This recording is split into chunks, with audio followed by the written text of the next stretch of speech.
According to the Students for Fair Admissions expert, over 80% of all Black applicants in the top academic decile were admitted to UNC, while under 70% of white and Asian applicants in that decile were admitted. In the second highest academic decile, the disparity is even starker. 83% of Black applicants were admitted, while 58% of white applicants and 47% of Asian applicants were admitted.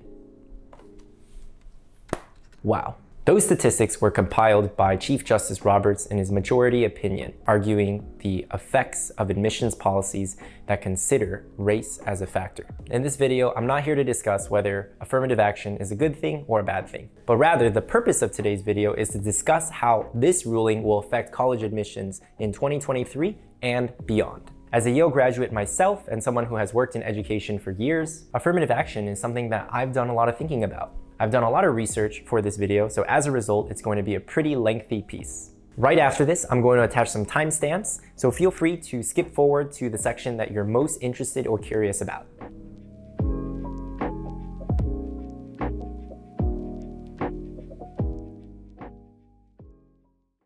For those of you who haven't heard, on June 29th, 2023, the Supreme Court of the United States struck down affirmative action in a 6-3 vote. Race-conscious admissions programs at Harvard and the University of North Carolina have been deemed unconstitutional. Before we take a look at the effects though, let's examine what exactly the justices each had to say about this controversial issue, according to the New York Times reporting. As Chief Justice John G. Roberts Jr. finished reading the majority opinion in the Supreme Court chamber on Thursday, a hushed crowd prepared for the possibility of a rare oral dissent from the liberal wing. It did not come immediately. First came a more unusual moment as Justice Clarence Thomas, who by the way is one of the more conservative judges, chimed in with an oral concurrence, welcoming the court's reasoning. He began by explaining his decision to speak up in support of the ruling, saying, "Race-based discrimination against Asian American students compels me." Justice Thomas then touched upon previous rulings by the court, like Plessy versus Ferguson, which he said further entrenched racial inequalities in American society that worsened well into the 20th century, as discriminatory policies against Chinese and Japanese immigrants took hold in Western states. In a solemn tone, he spoke for longer than Chief Justice Roberts. But Justice Thomas's colleagues appeared to tense up as he turned to describing the modern era in which he said college admissions have become a quote-unquote zero-sum game in which Asian students suffer because of an outdated overcorrection by courts during the civil rights era. I was particularly struck by this next quote from Thomas. "This is not 1958 or 1968, he said. Today's youth do not shoulder moral depths of their ancestors."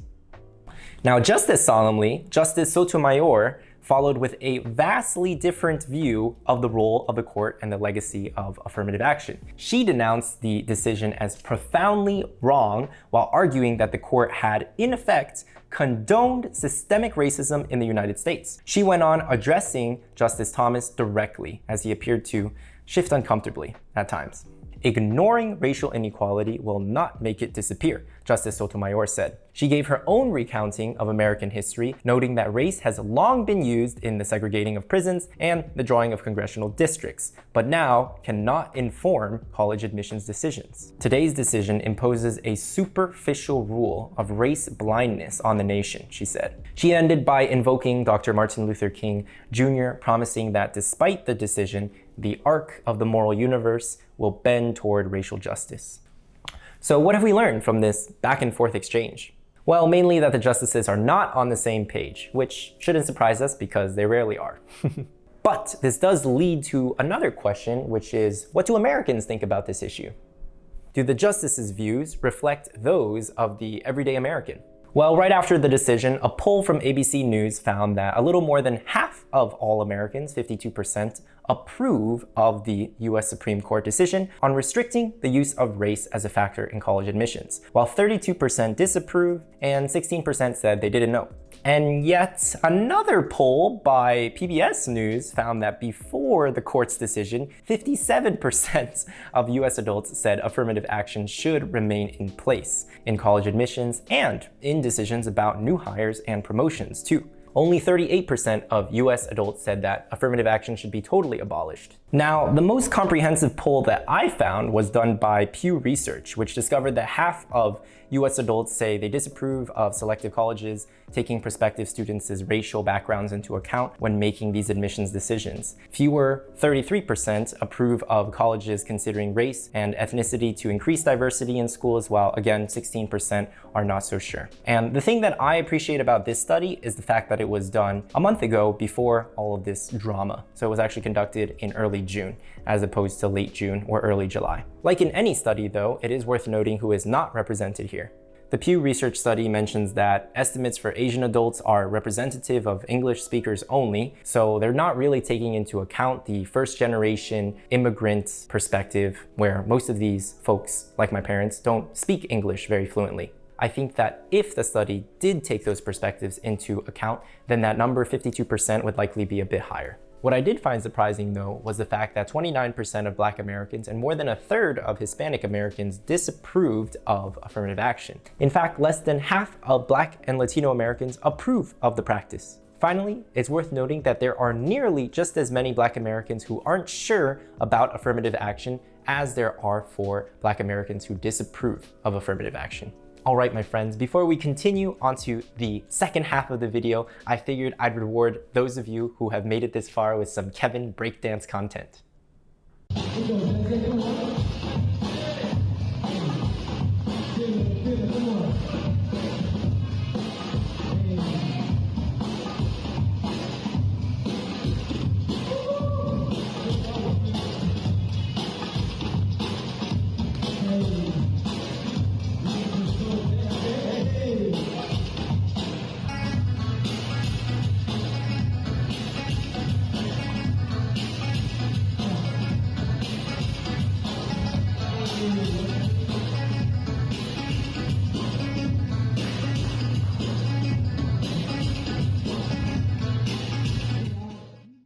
Hope you guys enjoyed that clip, and again, friendly reminder to like and subscribe if you haven't already done so. Now, onto the most exciting and important part. Everything up until now has been mere reporting, but now we're gonna dive into some juicy predictions. While I am no prophet, I'm merely an educator and YouTuber. I can't predict the future and tell you that all of these changes are going to take place for sure. I do think it's worth knowing, considering, being aware of all the potential ways the Supreme Court's decision will affect college admissions in the years to come. Let's begin by looking at the historical precedents. In states that have eliminated affirmative action, yes, this has happened before, studies have consistently found declines in both the admission and enrollment of Black, Latino, and Indigenous students. These declines were especially concentrated in selective institutions. The passage of California's Proposition 209 in 1996 resulted in a 12% decline in underrepresented groups across the entire UC system. UC Berkeley and UCLA experienced the biggest effects, with a 60% drop in Black, Latino, and Indigenous students. In 2006, after Michigan banned race-conscious admissions, Black undergraduate enrollment dropped nearly by half, from 7% in 2006 to 4% 15 years later in 2021. So what's next? How might colleges combat these changes if they still want to preserve diversity? Which, trust me, they definitely do. How do I know? Well, because here is the letter that Yale President Peter Salovey sent to the community immediately following the Supreme Court's decision last week. This morning, the Supreme Court issued decisions in two cases that examine the consideration of race in admissions. It will take some time to fully consider the implications of the court's decisions and review our admissions policies in light of them. As we do this work, I write today to reaffirm Yale's unwavering commitment to creating and sustaining a diverse and inclusive community. This principle is core to our mission of teaching aspiring leaders to serve all sectors of society and improving the world through research and scholarship, education, preservation, and practice. We will continue to foster diversity in its many dimensions and will use all lawful means to achieve it. Let's dig a little bit deeper into that last sentence. Here are 5 principal ways colleges will continue to foster diversity using all lawful means. The last method is the most relevant for seniors applying to college this year, so definitely stick around for that. Number 1, class-based or socioeconomic affirmative action.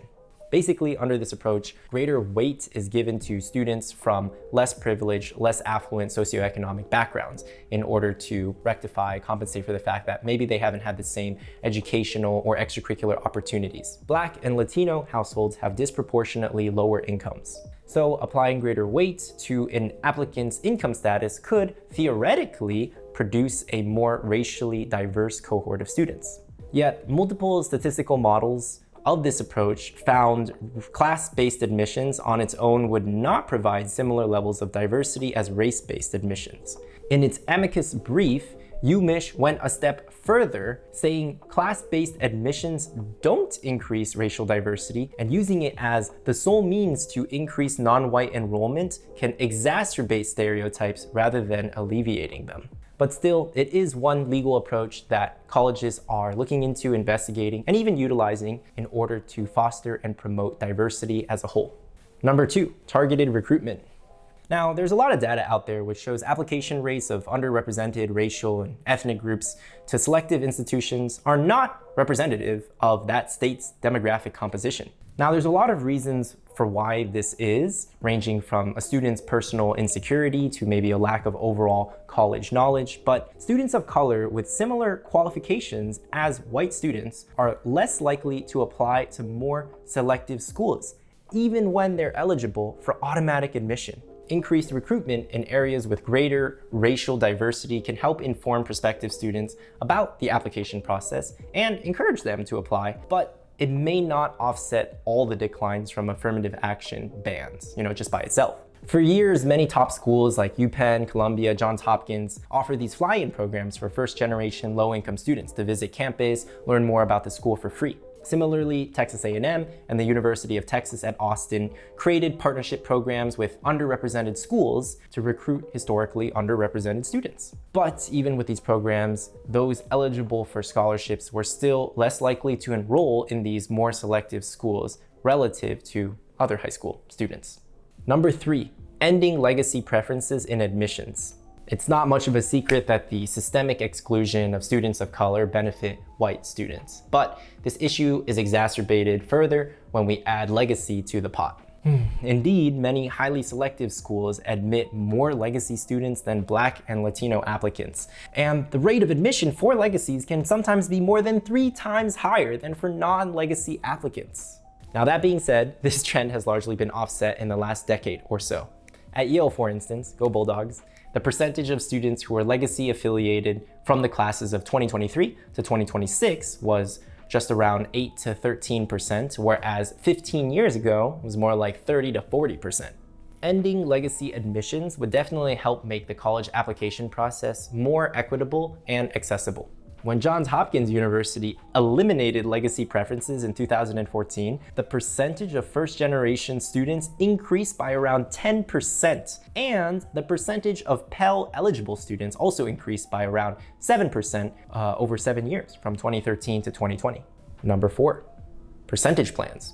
So after affirmative action was banned in California, Texas, Florida, each state implemented their own version of a percentage plan under which a certain percentage of top students from a high school's graduating class would receive automatic admission to state universities.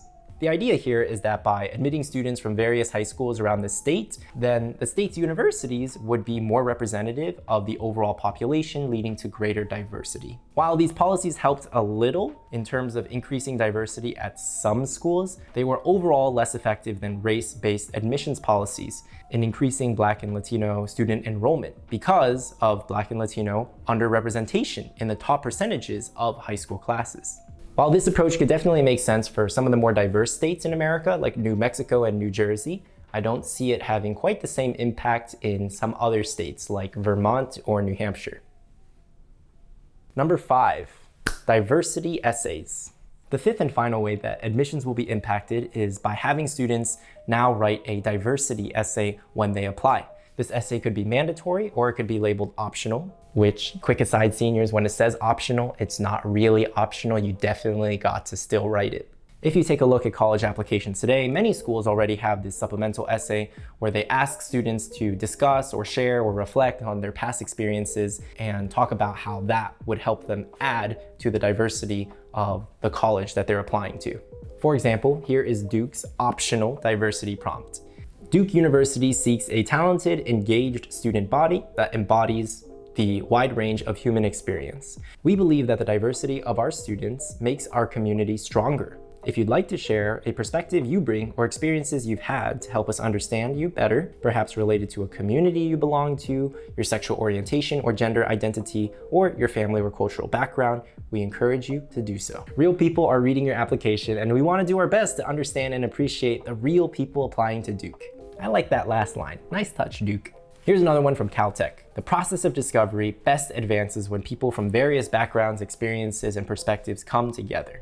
How do you see yourself contributing to the diversity of Caltech's community? This one's between 250 to 400 words, so definitely take advantage of that. Super important note and advice. When you approach these essays, you don't necessarily have to write about race, sexual orientation, or even socioeconomic class.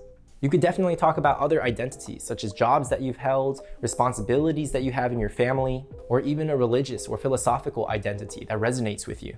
In fact, you could even extend this definition of diversity and discuss how being an artist or athlete has shaped you.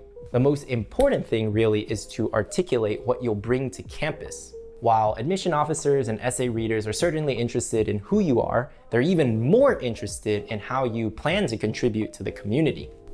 Okay, that was a really long video, but thank you so much for watching and staying until the end. Just for you, I'm going to attach some other helpful videos or playlists that I think you might find interesting. Again, my name is Kevin Zen, co-founder of the Elevate Ed School, Yale grad. Thank you so much for being a part of this channel, and I will catch you at the next one. Stay out of trouble, don't work too hard, take it easy. Peace.